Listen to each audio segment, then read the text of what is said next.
Olá, sejam todos muito bem-vindos. Eu sou o Sandro Badaró, apresentador da Band News FM, e hoje vou conduzir o episódio do podcast R3K Médicos. Desde o começo da pandemia, eu tenho a certeza que você ouviu falar muito mais, ou às vezes ouviu pela primeira vez, sobre pesquisas e desenvolvimento de vacinas. Tem um estudo do Imperial College de Londres que aponta que as vacinas contra a Covid-19 salvaram cerca de 19 milhões de pessoas. E a notícia mais importante é que seguimos evoluindo. Hoje a gente fala, entre outros assuntos, da plataforma mRNA. Como essa tecnologia pode trazer impactos importantes em um futuro próximo, como as vacinas de última geração, inclusive para o câncer, por exemplo, tem como base essa tecnologia. Para falar sobre esse avanço da ciência, que já faz parte da nossa realidade, a gente conversa agora com dois dos maiores especialistas brasileiros no assunto, a doutora Rosana Richman e o doutor Renato Kifuri. Doutora Rosana, médica infectologista do Instituto Emílio Ribas, doutorado na Universidade de Freiburg, na Alemanha, diretora do Comitê de Imunizações da Sociedade Brasileira de Infectologia. Doutora, muito obrigado pela participação. Imagina, o prazer é meu de estar aqui. Eu também estou com o Dr. Renato Kifuri, é médico pediatra, trabalha há mais de 15 anos com imunização e infectologia pediátrica. Hoje é o presidente do Departamento de Imunizações da Sociedade Brasileira de Pediatria, vice-presidente da Sociedade Brasileira de Imunizações. Doutor, seja muito bem-vindo também. Obrigado, Sandro. Prazer estar aqui com você e com a Rosana nesse episódio do R3K Médicos. Bom, para a gente começar, claro, a gente precisa explicar o que é exatamente a plataforma mRNA. Essa tecnologia, ela tem a previsão de muitos impactos já na nossa realidade, no futuro, e aí vou começar com você, doutora. Então, primeira coisa é falar que o RNA, né, enrolado aí, é o RNA mensageiro, né? É dessa maneira que a gente acaba falando. Óbvio que é um assunto meio árido, inclusive para a gente conversar e fazer esse nosso bate-papo, mas a ideia, Sandra, é exatamente isso, tentar traduzir de uma forma muito mais simples o que é, afinal, essa nova plataforma. Eu não diria nova, eu diria que é uma plataforma moderna. Exatamente, se você me perguntar o que há de hoje de mais moderno em termos de novas tecnologias, em termos de vacina, sem dúvida, são as vacinas de RNA mensageiro. Então, isso nada mais é do que... você tem que imaginar, só para a gente começar a nossa conversa aqui básica de biologia, que deve ter aprendido na escola, mas a essa altura já esqueceu. Uma célula, imagina que uma célula é um ovo frito, que não deixa de ser uma célula, né? É um ovo. E aquela gema, aquela parte do ovo frito, é o núcleo da célula.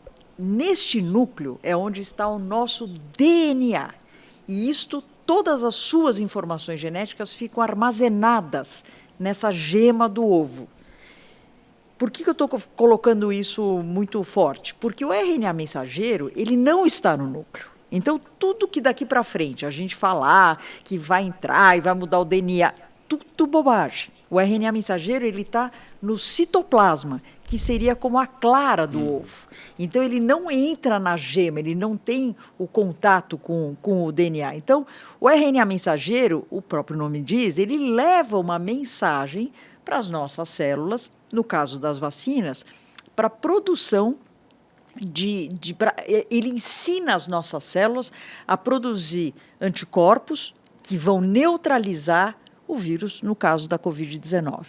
Então, é uma forma extremamente segura. Por que é seguro? Porque você consegue, primeiro, fazer com que o nosso organismo aprenda a lidar com aquela sequência genética, com aquele vírus específico ou com aquela proteína específica. Vamos supor que essa proteína mude, como a gente viu, que era alfa, beta, gama, delta, ômicron, você consegue, de uma forma muito mais rápida, como mudando a receita, atualizar, então você tem mais flexibilidade no sentido de fazer a vacina mais ajustada, vamos dizer assim. E a outra coisa interessante é que o RNA mensageiro, ele é muito instável. Se ele entrar no nosso corpo, ele é degradado em segundos. E daí a gente não ia conseguir ter a resposta imune que a gente queria. Então, o grande lance, eu acho que a grande novidade dessa plataforma é colocar esse RNA mensageiro dentro de uma gotícula de gordura, que daí essa gotícula consegue transportar esse RNA até onde ele tem que chegar, no sentido de estimular as nossas células para criar uma imunidade, e a partir daí uma vez que ele estimula a nossa célula, ele é quase destruído. Então, não existe outra coisa que também não existe nós vamos ficar com esse RNA mensageiro não sei quanto tempo. Bobagem. Em praticamente 3 dias você não mede mais isso. Então, bem resumido, espero que tenha dado para entender, é assim que funciona essa plataforma mais moderna de vacinas mais novas. A gente vai chegar a um ponto importante, né? Tratar aqui de notícias falsas envolvendo o DNA, é um ponto que a gente vai abordar aqui hoje. Mas, doutor, no início da descoberta das novas vacinas da Covid, esse ponto foi importante. Aí estou falando lá no comecinho mesmo, antes até da gente ter a primeira aplicação. Se falou essa fake news de o nosso DNA será alterado. Só que essas notícias confundem até hoje. A gente vê isso acontecendo, pessoas que acreditam, seja por falta de informação, ou seja porque querem disseminar essa fake news. Sobre essa plataforma, quais os fatos e também quais os fatos em relação ao início? A gente tem alguma notícia de alteração de DNA por vacina? Olha, Sandro, essas tecnologias, como a doutora Rosana bem descreveu, né, são vacinas que promovem uma exposição para o nosso sistema imunológico para produzir defesa. Esse é o princípio de qualquer vacina. Quando a gente aplica uma vacina em alguém, o que a gente espera que essa vacina faça? É que ela gere uma imunidade, que nosso sistema imunológico reconheça aquela vacina como algo que se pareça com o vírus ou com a bactéria causadora de doenças, no caso, com o novo coronavírus, das vacinas da Covid, produz anticorpos para que, quando a gente encontre o coronavírus de fato, a gente já tenha uma imunidade montada, preparada para responder e não adoecer ou, eventualmente, adoecer de forma muito mais leve. Então, esse é o princípio. Então, essas tecnologias, essas diferentes que nós chamamos de plataformas de fazer essa apresentação do vírus para o nosso sistema imunológico são várias. As que colocam o próprio vírus inteiro morto, aquelas que colocam uma parte do vírus, aquelas que colocam dentro de um outro vírus um pedacinho do coronavírus para estimular a nossa imunidade. E as de RNA mensageiro, como a doutora Rosana comentou, elas vão ensinar o nosso organismo a produzir um pedacinho do vírus. Mas a grande sacada dessa vacina é que é uma vacina que não tem o vírus. Não é nada biológico, não é nada vivo. Tanto é que os laboratórios produtores, eles não precisam daquele nível de biossegurança, porque eles não manipulam vírus. É uma sequência genética feita de maneira totalmente sintética. Então, ela é segura, que a Rosana comentou, porque ela não entra no núcleo e, consequentemente, não mexe no DNA. É segura porque não tem material vivo, portanto, incapaz de causar doença em ninguém. Tomei a vacina e fiquei doente. É impossível, não tem nada vivo. É o medo de muita gente, né? A reação. A reação. E é segura para quem fabrica, para quem manipula. Também, né? Para o né? produtor, né? O nível de biossegurança é muito menor. É a necessidade desse nível de biossegurança. E é rápida. A Rosana comentou um aspecto importante dessas novas vacinas, que é essa plasticidade dessas vacinas. Se eu quiser mudar daqui a pouco, o vírus mudou, agora não é mais Ômicron, é outra letra grega que apareceu uma nova variante, a gente consegue mudar lá na sequência genética, lá na fábrica da vacina, e sai uma vacina já diferente, preparada para aquele outro vírus. Isso abre, na verdade, né, Sandra, uma janela de oportunidade para muitas outras vacinas. Então, o grande mito associado a essas vacinas, de que vai mexer no nosso DNA, que vai impactar de alguma coisa, tem muito a ver, ao meu ver, com essa percepção de coisas genéticas que permeiam muito o imaginário popular. O alimento transgênico, a vacina. Então, isso traz um pouco de receio para todos. Mas eu acho que aqui fica claro o perfil de segurança dessas vacinas que não mexem com o nosso DNA, que não afetam o nosso futuro, que não mexem com a nossa produção da nossa descendência, nossos filhos. Então, não há nenhum risco em vacinar nem adultos e nem crianças com essa plataforma. Puxando esse ponto de avanços, de futuro, como essa tecnologia ela pode impactar o futuro das vacinas e também de novos medicamentos? É possível? Não, eu diria que é o antes e o depois, né? Na história da vacinologia, o avanço que foi. Então, assim, dentro da pandemia, teve uma série de pontos que a gente não quer nem lembrar. Porém, se tem algo que realmente foi um legado dessa pandemia, foi o salto que se deu em termos na vacinologia. Então, essa plataforma mais moderna, Sandro, seguramente é o futuro das vacinas, né? Então, a hora que a gente começa a vislumbrar e discutir coisas que, para mim, estava muito mais longe, eu discutir vacinas para outros agentes importantes, essa distância diminuiu. Quanto mais a gente consegue fazer essas novas plataformas, essas novas tecnologias. Então, é um baita salto. E em relação a doenças, eu diria para você, Sandro, que antes até porque não é novo, essa plataforma não é nova, né? Em vacinologia, nas vacinas, sim, são as primeiras que estão sendo feitas. Mas está sendo estudado há muitos anos. E sabe para quê? Para tratamento de câncer. É um ponto que eu tô, assim, algo que está no imaginário de todo mundo que a gente vai chegar, mas todo mundo quer vacina para tudo, basicamente, né? Então, e como é que funciona isso? Eu tenho um câncer, no meu organismo, e que ele tem ele produz alguma coisa em termos de proteína, né? Que o RNA mensageiro, ele nada mais é do que um mensageiro para a célula para falar, fabrica anticorpos, fabrica proteção. Então, se eu tenho isso e consigo, eu mando para o laboratório a minha célula tumoral e consigo desenvolver alguma coisa em termos de proteção através dessa plataforma, é fantástico. E é uma coisa quase que customizada, porque vai ser para o Sandro, vai ser para a Rosana, para o doutor Renato e assim vai. Então, eu acho que nós temos além de outros tratamentos, estou falando de um exemplo, mas tem tratamentos de doença autoimune, tem outras terapias que você pode Lembrar fazer. que é um espectro de ação de vacinas que nós estamos falando talvez de vacinas terapêuticas, né? Porque na Covid, essas doenças infecciosas, em geral, a gente faz vacina preventiva, para você não ter a doença. Para o câncer, para o Alzheimer, para o infarto, para várias outras doenças, a gente pode falar de vacinas terapêuticas, né, Rosana? Para quem já está com a doença e tem uma vacina que não é mais com aquele espírito de prevenção, mas é de tratamento. Quando a gente fala em avanço, uma tecnologia que já existe, mas que dá um novo passo e um grande passo, e tem muita gente que lembra. E a outra coisa, a gente sempre vai voltar, porque é o nosso passado recente, lá no início da pandemia, no início do desenvolvimento de vacinas, a palavra experimental. Quase toda notícia falsa vinha com esse ponto. É uma vacina experimental. Isso causou um impacto muito grande. A gente, felizmente, se atentou mais a dados sobre eficácia, sobre segurança, mas, de novo, isso foi usado para tratar de notícias falsas em relação a essa plataforma e a todas as outras.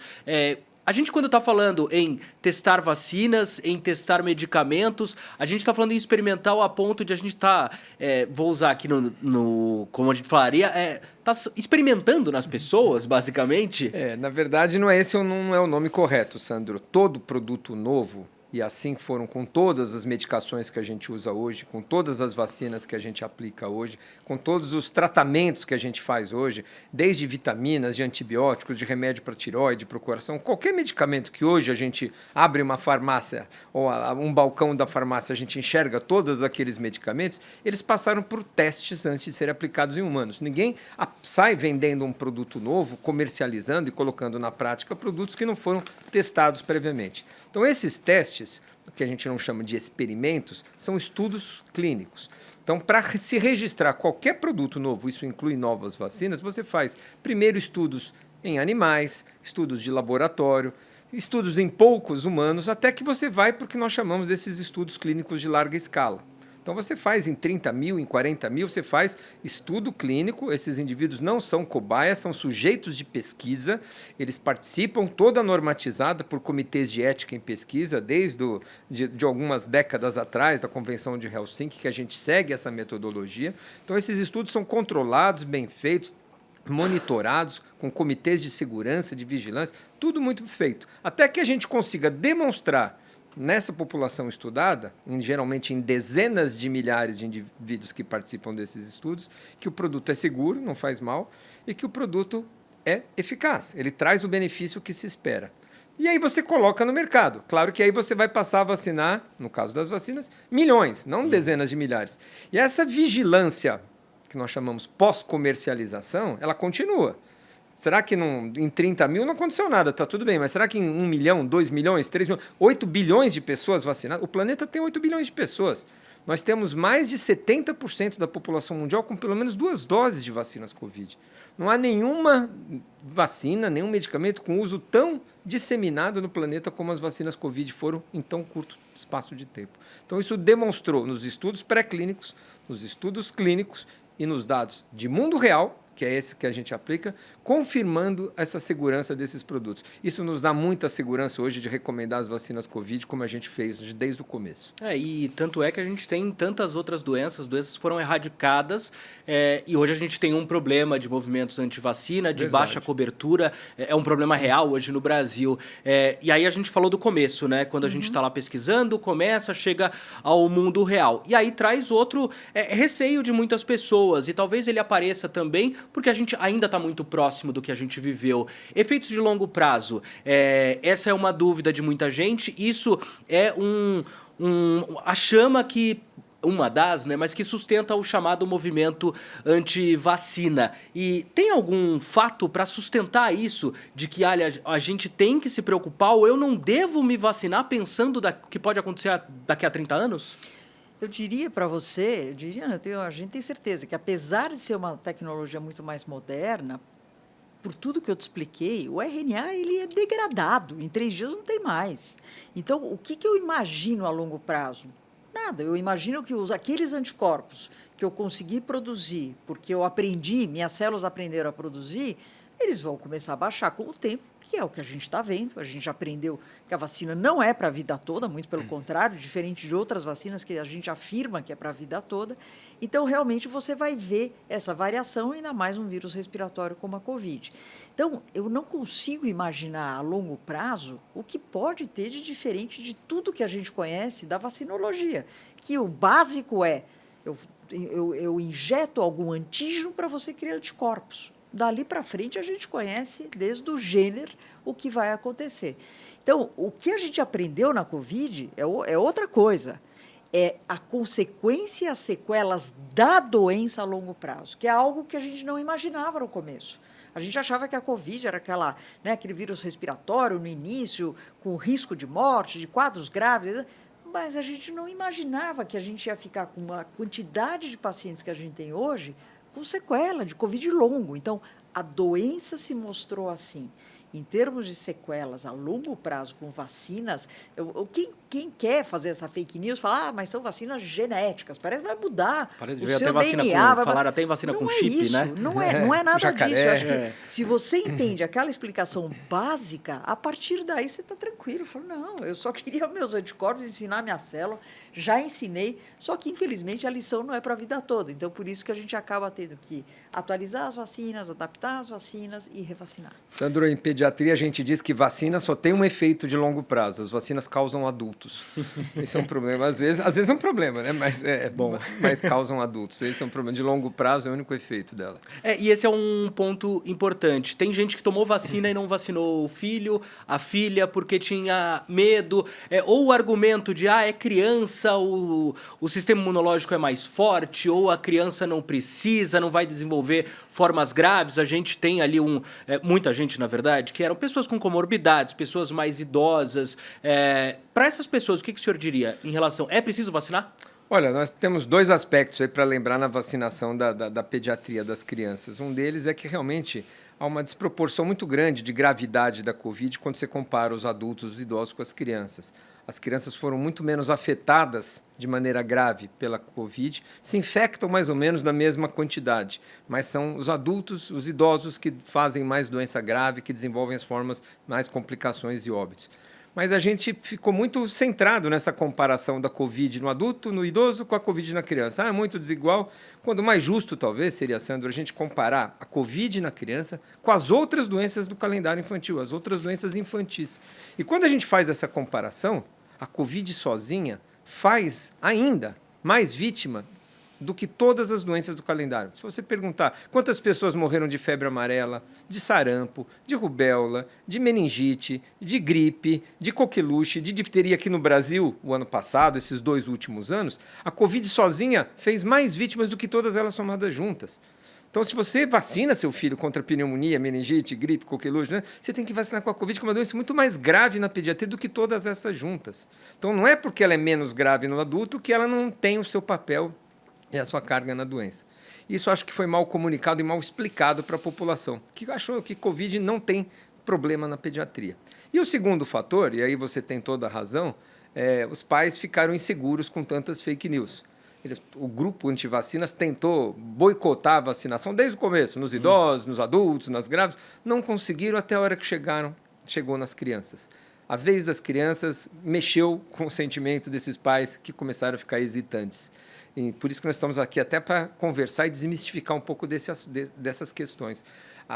Pela primeira vez, pais vacinados deixaram de vacinar seus filhos, pais protegidos não quiseram proteger seus filhos, porque eles não perceberam o risco e ficaram inseguros, impactados por tanta notícia falsa que foi disseminada.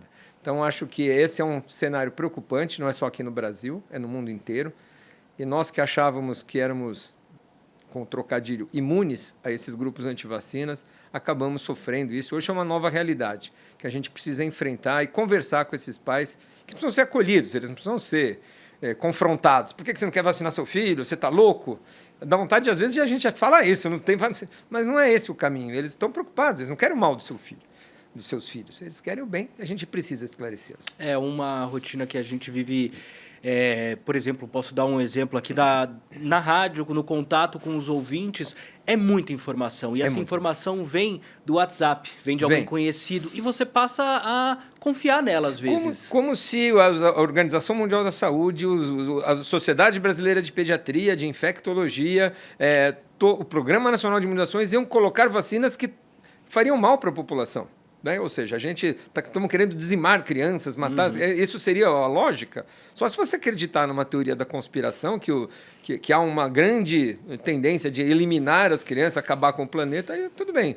Mas não há sentido de os programas de vacinação do mundo inteiro colocar as vacinas à disposição querendo o mal da população. Então, cuidado com desinformação. Vejam fontes confiáveis, as sociedades científicas, o Ministério da Saúde, a Organização Mundial da Saúde, são excelentes fontes para que a gente tenha informação de qualidade. Doutor Renato citou no mundo real, são bilhões de pessoas. A gente sempre falou nos grupos prioritários, os grupos com maior risco, mas é importante a gente passar essa informação também. Existem pessoas que não devem se vacinar, ou antes saiu o novo programa do Ministério da Saúde, a vacinação é para essa faixa etária. Que perfil que deve, talvez, procurar um médico antes para saber se deve tomar aquela vacina?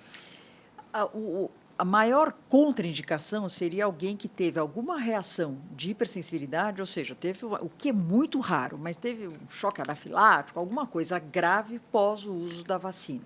Essa pessoa, obviamente, você ou muda a plataforma da vacina ou está contraindicada. De uma maneira geral, como as vacinas da Covid, especificamente da Covid, são extremamente seguras, não tem nenhum material vivo dentro delas, você não teria contraindicação. Está indicado em paciente que está fazendo tratamento para câncer, que está imunodeprimido? Sim, porque ele tem um maior risco de ter uma doença grave.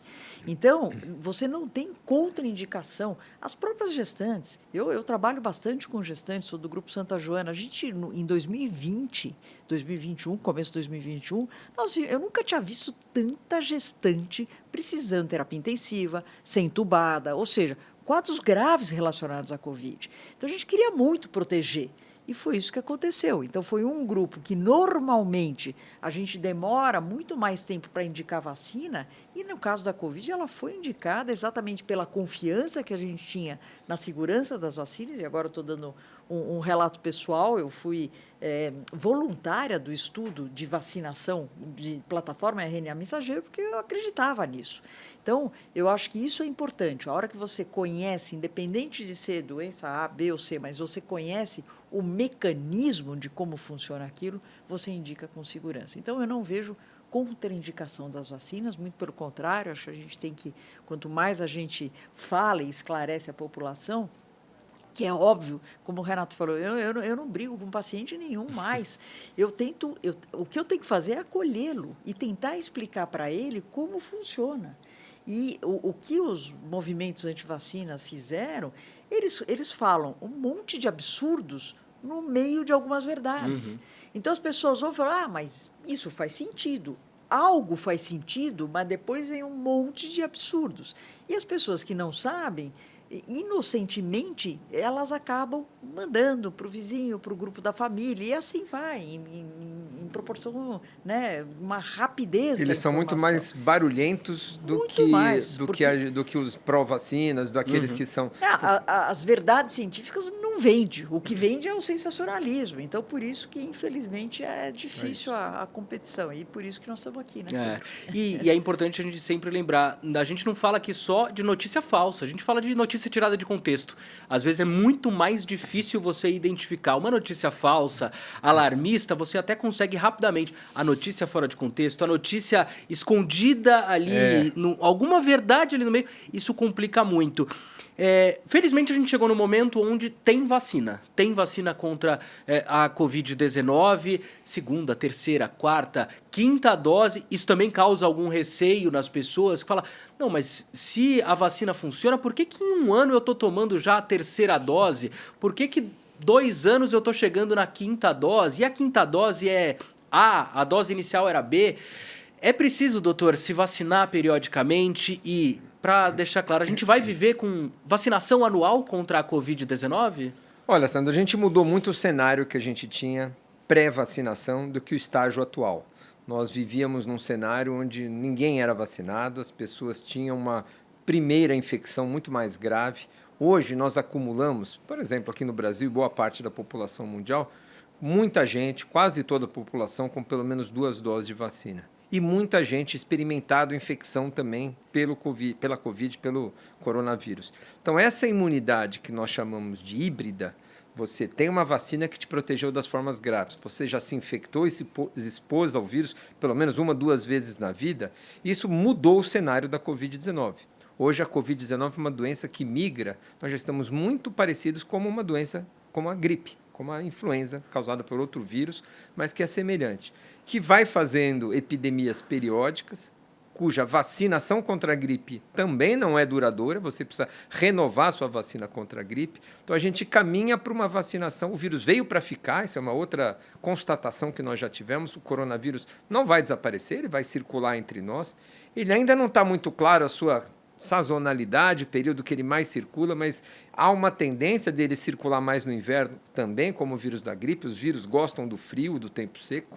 Então, há uma tendência de que esse vírus cada vez fique mais adaptado ao inverno, causando epidemias anuais semelhantes à gripe e fazendo suas principais vítimas aqueles grupos mais vulneráveis, mas infectando a todos. Então, o que a gente faz hoje com a vacina da gripe, só para traçar esse paralelo? Vacina obrigatoriamente a criança, o idoso, a grávida, aquele que tem comorbidade, esses têm um risco maior. Mas, se possível, vacina toda a população. Todos aqui na rádio tomam vacina, todos no meu hospital tomam vacina, independente de ser do grupo ou de risco ou não, porque não ter doença, não ter gripe é muito bom. Você não deixar de ficar em casa, você não ir trabalhar, você transmitir para o seu pai, para o seu filho, você ter que usar antibióticos, você...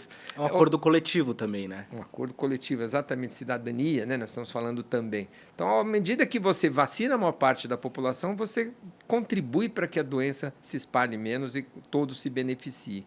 Então, isso mais ou menos caminhará nesse sentido, ao meu ver. Vacinas atualizadas, periódicas, fundamentalmente para os grupos de risco, mas que podem beneficiar toda a população à medida que a gente consegue expandir. Então, esse é o momento atual que a gente vive da Covid. A gente sempre gosta de colocar, claro que até o momento, situações, isso pode mudar, uma nova variante pode surgir, mas não é o que parece. Cada vez mais a gente está convencido de que o vírus está ficando mais adaptado, ele vai sofrer modificações, nós precisaremos de vacinas adaptadas. Essas vacinas adaptadas hoje são as bivalentes, que a gente aplica na população como um todo, que concentra ou que contém a variante Ômicron dentro da sua formulação. E com isso a gente mantém essa população protegida para a variante mais atual, para aquele tipo de vírus que está circulando nesse momento. Doutora, você citou a possibilidade de uma vacina contra o câncer. A gente tem uma série de doenças incuráveis que é o sonho de muita gente ter vacinas, vacina contra o HIV, por exemplo, trazendo um pouquinho mais da plataforma mRNA. A gente pode ver Contra o câncer você já falou, mas outras doenças que hoje a gente não tem vacina, a gente pode sonhar com isso? Eu diria que o meu próximo sonho, eu imagino que da maioria das mães, pais e pediatras, seria uma vacina, por exemplo, para vírus sincicial respiratório, né? É um outro vírus que também, se você pegar os dados este ano nas UTIs pediátricas, Brasil afora, a gente viu na região norte, em várias regiões, é a maior causa de fazer com que as crianças, principalmente as crianças pequenas, acabem tendo um quadro respiratório importante. Ele é um vírus também de fácil transmissão, é um vírus que pode dar como uma inflamação da nossa árvore brônquica, né, da nossa respiração. Ele faz até, o nome é sincial, porque ele faz um sincício, ele meio que descama a nossa via aérea, pode acumular secreção, a criança acaba tendo dificuldade respiratória, ou seja, tem tudo isso envolvido. Então, se eu puder, né, sonhar e pensar, eu imagina o dia que a gente puder ter em uma vacina, por exemplo, eu acredito que isso vai acontecer ainda. Em uma vacina, eu tenho proteção através dessa plataforma para vírus sincicial respiratório, para influenza e para Covid. Então, fica muito mais fácil, por exemplo, você fazer um programa de vacinação para o país como o nosso, que é um país continental, nós somos muitos para serem vacinados, e eu não posso ficar, né, pensando a vacina 1, vacina 2, vacina 3, ninguém aguenta. Então, se você conseguir juntar numa mesma aplicação com estas novas, né, essas tecnologias mais modernas, vacinas respiratórias, seria excelente, né? A gente só não sabe, eu vislumbro que isso vai acontecer um dia, a gente só não sabe quando, mas é um grande passo que a gente tem pela frente, além de vacina de citomegalovírus, daí vem um monte de nome que não interessa muito, mas são problemas muito importantes no dia a dia dos brasileiros. As vacinas combinadas que a doutora Rosana Isso. falou, né? Que a gente hoje usa várias, sarampo, cachumba e rubéola, difteria, tétano, coquilho, vacinas que hoje a gente já fala com tanta Pergunta de tranquilidade. leigo, quando a gente ouve falar vacina tetravalente, é isso? É por aí. É mais ou menos. Quando a gente fala de valência, nós estamos falando de uma mesma doença que tem vários tipos. Então, a pneumonia tem a 10 valente, a 13 valente. A gripe tem 3 valente, 4 valente. Aqui nós estamos falando de vacinas combinadas. Tríplice, quádrupla, quíntupla, são várias doenças juntadas numa única vacina. O conceito é um pouquinho diferente, mas está quase lá, Sandro. Agora, um aspecto importante que a Rosana falou, não são só para doenças infecciosas, né? Isso abre uma janela de oportunidade, como a gente já comentou aqui, não só para os vírus respiratórios, para o HIV, para hepatites, a vacina... Doenças autoimunes, mas para doenças autoimunes, para Alzheimer, para enfrentar o câncer, como já foi falado. Sem dúvida, nós estamos, eu acho que talvez um divisor de águas foi a plataforma de RNA mensageiro. Doutora, você falou um pouquinho no começo, mas eu acho importante a gente voltar. E aí muita gente pode se perguntar, mas uma mesma tecnologia vai fazer tudo isso e vai fazer com segurança? Com segurança, eu continuo não tendo dúvida, tá certo? Exatamente pela forma que é feito. Se vai conseguir, daí é uma questão de tecnologia e de quem está estudando para a produção dessas novas vacinas, de você poder... Porque cada vez que você coloca nas vacinas combinadas, é uma nova vacina. Então, você precisa, de novo, fazer a fase 1, fase 2, fase 3. Nada é experimental. As coisas são baseadas em estudos. E só para dar um gancho mais atual, Sandro, a gente tem discutido o H5N1, gripe aviária, certo? E o pessoal tem perguntado, mas tem vacina? A vacina, eu vou dar um exemplo, o Butantan, ele está em fase pré-clínica, então eles estão testando em animais, e é assim que funciona. Ninguém vai sair, por mais urgência que a gente tem, e na Covid a gente tinha muita urgência, então essas fases todas do estudo da vacina foram feitas em paralelo. Isso nunca tinha acontecido. Você sempre faz estudo pré-clínico em animal, deu certo, fase 1 num grupo pequeno, fase 2, fase 3. Não, a gente tinha muita pressa.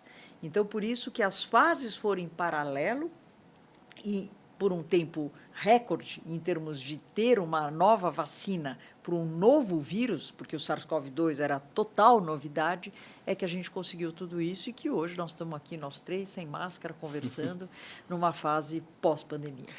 Tem muita gente que acha que médico sabe tudo. Tem que saber tudo, tudo, tudo. Não pode ter dúvida.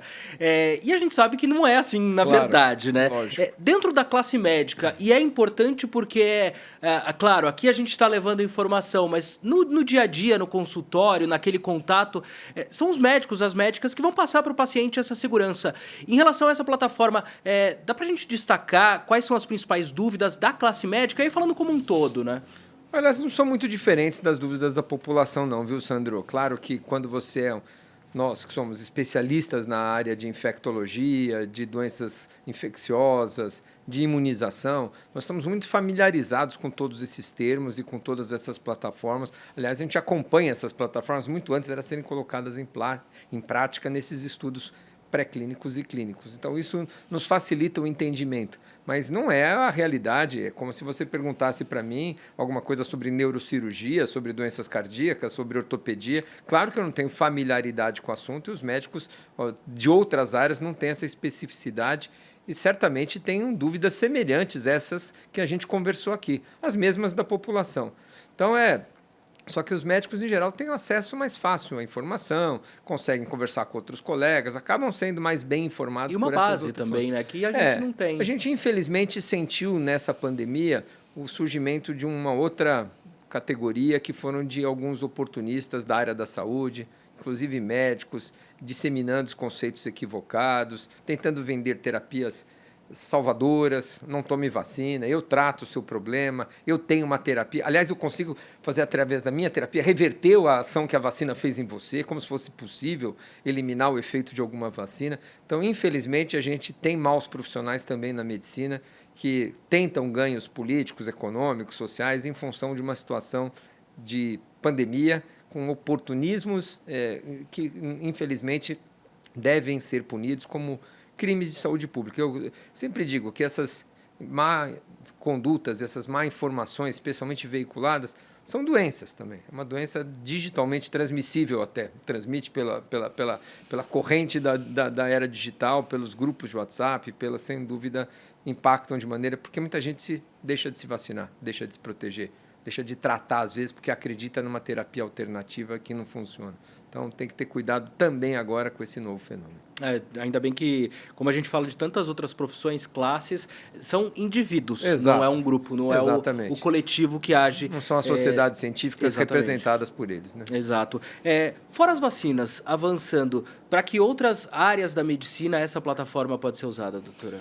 A gente até já comentou, né? Eu acho que o grande passo aí é em termos de tratamentos, né? Como vacinas terapêuticas, né? Coisa que é uma novidade, né, Sandro? Porque a gente sempre falou de vacinas levando a uma prevenção de doença. Então, eu acho que nessa linha terapêutica, o principal avanço, na minha visão, tem muitas doenças autoimunes. Quando eu falo isso, eu estou falando desde artrite reumatoide, estou falando de lúpus eritematoso, tem uma série de doenças autoimunes que você pode, eventualmente, usar essas novas plataformas, ensinando o nosso organismo a lidar com com esses problemas específicos. E o sonho, para mim é sonho, hoje nós temos já 2 vacinas contra o câncer, que a gente fala. Uma é de hepatite B, é muito antiga, o vírus da hepatite B, ele tem uma relação íntima com o câncer de fígado, e a segunda é o HPV, que é outra vacina, que é exatamente para a prevenção do câncer. Mas eu vejo como futuro vacinas terapêuticas para o câncer, além de toda a terapia que já foi, né? Estou falando de terapias específicas, que já foi um grande passo. Eu vejo aqui um nicho extremamente importante e seguro para ser usado. Nesse ponto, a gente tem... o senso comum a vacina vai agir para prevenir e a gente, quando tem alguma doença, toma um medicamento. Qual é a diferença em relação a essa plataforma? Você não vai tomar a vacina, por exemplo, antes para não contrair, entre aspas, uma doença autoimune. A partir do momento que você tem uma doença autoimune, você tem um diagnóstico, a partir do momento que você tem um câncer específico, e é uma coisa muito customizada, né? Através do tipo de proteína que pode estar desencadeando a sua doença, você ensina o teu sistema imune como um tratamento, mas não com medicamento, mas você ensina o teu sistema imune a lidar com aquele problema, a diminuir aquela atividade daquela sua doença autoimune, a diminuir ou eliminar as novas células cancerígenas, e assim vai. Então, eu acho que nesse aspecto terapêutico, eu acho que o céu é o limite quando a gente pensar nessas novas possibilidades. Dentro dessa possibilidade, a doutora citou, doutor Renato, a gente vive num país continental e a possibilidade de combinar vacinas, trazer vacinas específicas é muito importante. E a gente tem um programa de imunização que funciona no Brasil. Aplicando essas duas coisas juntas, vou parafrasear, o céu é o limite. Não tenha dúvida. Não. O Brasil é um país continental. Talvez um dos grandes impactos que nós tivemos na saúde, na redução da mortalidade infantil, no aumento da expectativa de vida de nossa população, foram as vacinas. Junto com água potável, junto com o uso de antibióticos, nós aumentamos a expectativa de vida do brasileiro em praticamente 30 anos nas últimas décadas.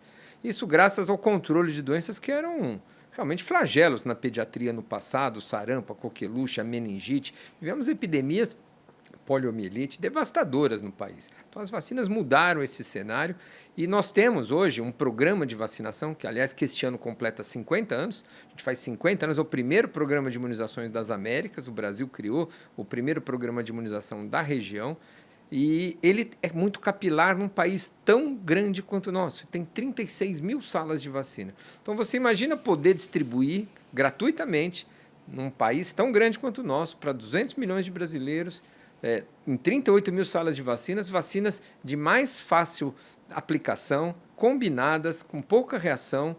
E os grandes obstáculos que as vacinas de RNA mensageiro tiveram no começo estão sendo vencidos.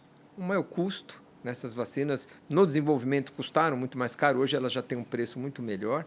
E a estabilidade térmica, elas precisavam ficar muito congeladas para aquele RNA mensageiro não desaparecer, para ele se manter. E os estudos têm mostrado, esses estudos de termoestabilidade, ou seja, de estabilidade térmica, que elas podem ficar, elas estão sendo adaptadas cada vez mais para ficar na geladeira comum das vacinas que a gente utiliza por mais tempo.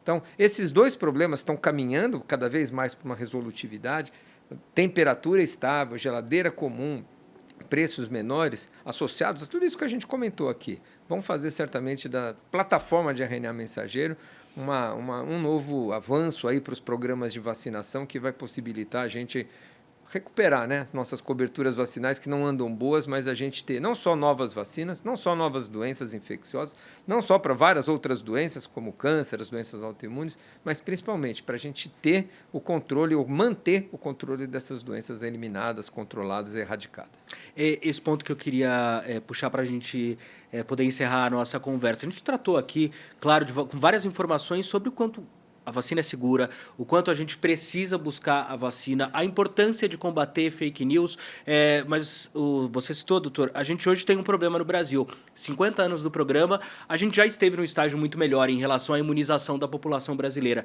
A gente tem doenças voltando, doenças para as quais a gente tem vacina. E aí, começando por você, doutora, eu queria pedir as considerações finais também, um recado, uma mensagem.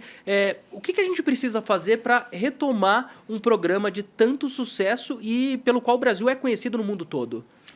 Sandro, eu acho que oportunidades como essa, de estar, né, na Rádio Band News, com você, falando e esclarecendo a população de um assunto tão importante, é uma das atividades que a gente tem e a gente sente no Ministério da Saúde hoje uma enorme vontade no sentido de fazer campanhas, no sentido de poder esclarecer a população e mostrar o quanto a gente aprendeu com a vacinologia, o quanto a gente teve sucesso. A gente sempre fala que as vacinas são vítimas do seu próprio sucesso. O sucesso é tão grande que eu tenho certeza que você nem sabe o que é difteria, que é uma doença que no passado matou muita gente, era uma doença muito importante. E por que ela desapareceu? Graças à vacinação. Paralisia infantil, poliomielite, exatamente. Nós estamos preocupados com o possível retorno de paralisia infantil, que é algo, na minha opinião, inimaginável há 5 anos atrás, quando o Brasil tinha lá 95%, 100% de cobertura vacinal.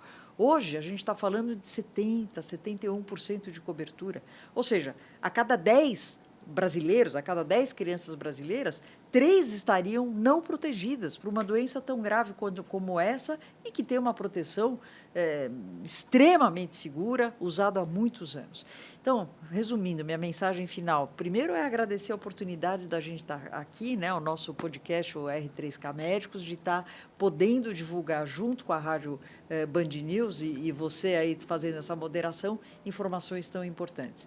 E segundo, confiem na ciência. É o que a gente sempre tem que falar, ela é muito menos, né, a gente vende muito menos ciências, mas é fundamental para que a gente tenha realmente uma longevidade muito mais saudável. É isso, né, doutor? E a gente, por exemplo, mais um dado, né? A gente tem a campanha contra a gripe agora, e isso tem acontecido ano a ano de cair drasticamente a cobertura, prorroga, amplia o público-alvo e a gente não atinge o que já conseguiu no passado, né? Verdade. Eu acho que nós estamos vivendo, acho que uma crise de confiança nas vacinas, que foi muito abalada em função da pandemia, em função de tantas fake news que circularam nesse momento.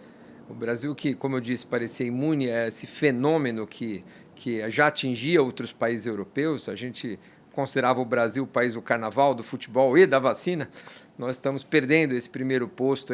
Perdemos o posto também, talvez já no futebol, mas estamos perdendo também na questão das vacinas, como um fenômeno novo que a gente não estava habituado e que nós precisamos aprender a conviver com esse cenário de uma informação em tempos diferentes, com famílias de jovens, com comunicação digital e com desconfiança das vacinas em função do próprio sucesso que as vacinas fazem e acabam, a percepção de risco para essas doenças cai. Então, esse é um momento novo que a gente vai precisar aprender a conviver e comunicar melhor com a população. O segredo é a comunicação. A hesitação vacinal, que deixa as famílias hesitantes, hoje, em grande parte, tem a ver, aqui no Brasil, com acesso, chegar nas vacinas, as vacinas cheguem, tenham facilidade de serem vacinados, e a percepção de risco, a confiança na população. Porque não basta, como a Rosana comentou, que a cobertura seja 80%, 90%. Nós precisamos de 3 aspectos. A cobertura precisa ser alta, ela precisa ser homogênea.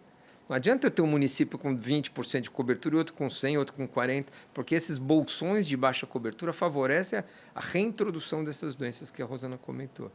E o terceiro, essa vacinação precisa ser oportuna, na idade certa. Eu vou tomar vacina de Covid, em vez de tomar com 6 meses, eu vou tomar com 9, com 11. Eu passo, às vezes, o primeiro ano inteiro sem nenhuma dose. Eu chego aos 70% das crianças, por exemplo, que a Rosana comentou, tem 3 doses de pólio aos 12 meses, mas muitas delas tomaram a primeira dose aos 7, a segunda aos 9, a terceira aos 12. Ou seja, ela passou o primeiro ano desprotegida também, uma idade de alto risco. Então, a cobertura precisa ser alta, ela precisa ser homogênea e ela precisa ser oportuna, na idade correta. Então, recado para quem nos acompanha aqui, fique de olho no calendário, né? Não atrase as vacinas dos seus filhos. Não há uma idade sequer onde a gente não tenha vacinas próprias para aquela sua idade. Se você é idoso, se você é grávida, se você é adolescente, se você é viajante, se você é criança, se você tem alguma doença crônica, existe um calendário específico para você se proteger contra essas doenças. Não há nada pior do que a gente ter um filho, sofrer uma doença, ter uma sequela e parar no hospital por uma doença evitável. Então, hoje, muitas dessas doenças são preveníveis, são evitáveis. Para nós é muito triste, imagine para as famílias, ter um familiar, uma criança, um filho atingido por uma doença que poderia ter sido prevenida. Vou citar aqui um lema que a gente adotou na Band News FM para falar de vacina. Vacinação começa com informação. Então, para você que acompanhou a gente, compartilha esse conteúdo. Passe, tem alguém com alguma dúvida, que questionou algo sobre vacina, sobre ciência, compartilha esse conteúdo, acho que já é um bom start. Doutora Rosana, muito obrigado pela conversa, por todos os esclarecimentos. Muito obrigado. O prazer é nosso e, de novo, agradeço a oportunidade da gente estar aqui juntos no nosso podcast R3K Médicos. Doutor Renato, também muito obrigado e até uma próxima. Eu agradeço, Sandro. Um grande abraço. Até a próxima. Prontinho. Muito obrigado. Você foi longe, hein? Que horas são? Não faço ideia.